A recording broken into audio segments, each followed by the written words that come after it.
It's a new month. That means it's time to dive into the stats of the Sarnia-Lambton Real Estate Board for July 2024. I'm Sean Ryan of Blue Coast Realty. So let's dig into stats. Let's look at what the market's doing, some trends we're seeing, and what we're seeing evolving. Let's look at some hard numbers first. Active listings for the month of July, 936 compared to 704 in 2023. Number of sales, very interesting, 135 sales for the month of July 2024. 2023, 129. So slightly higher actually in July, which is fantastic. Average sale price, 450,000 approximately compared to 481. So we are seeing that average sale price down a little bit.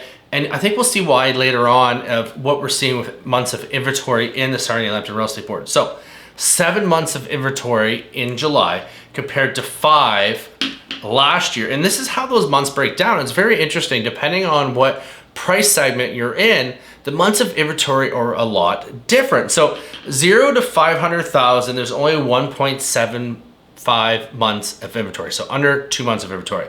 As soon as you go to 5 to 700,000, it doubles at 3.6, 7 to 900,000, 10 months of inventory. So from that jump there, it really goes up. And then 9 to 1.2 million, we're at 12 months of inventory. And then once you go to 1.2 million and above, you're at 17 months of inventory.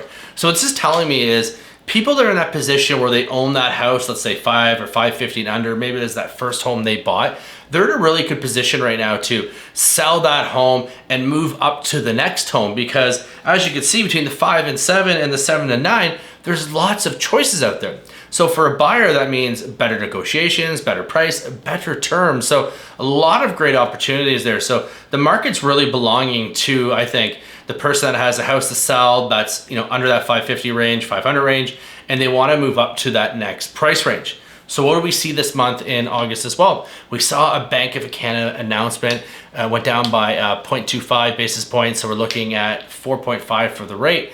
And we have another one in September. And it didn't change the market a whole lot. I think actually we saw more change in the last rate decrease, but it just added more confidence. There's something like 15% of buyers who have been waiting on the sideline for some kind of rate decrease. So what I mean by it gives confidence, it shows buyers that, okay, prices are holding strong, they're going up maybe even a little bit in some segments, but rates aren't going to skyrocket and really tank the market, which a lot of people are wondering if that was going to happen. So we're starting to see now in those lower price ranges, again, like I said, we're starting to see those multiple bids. Sarnia overall is holding pretty strong. We're not seeing as many outside forces. And what I mean by that is as many people moving from out of town as we were a few years ago, probably down to around 5 to under 10% of people moving in from out of Sarnia. And we're seeing a lot of people too now where they're still now mostly retirees moving here, downsizing from the GTA, coming here and buying that secondary property, in the States a lot of times to be snowbirds, most likely Florida we're seeing a lot of right now.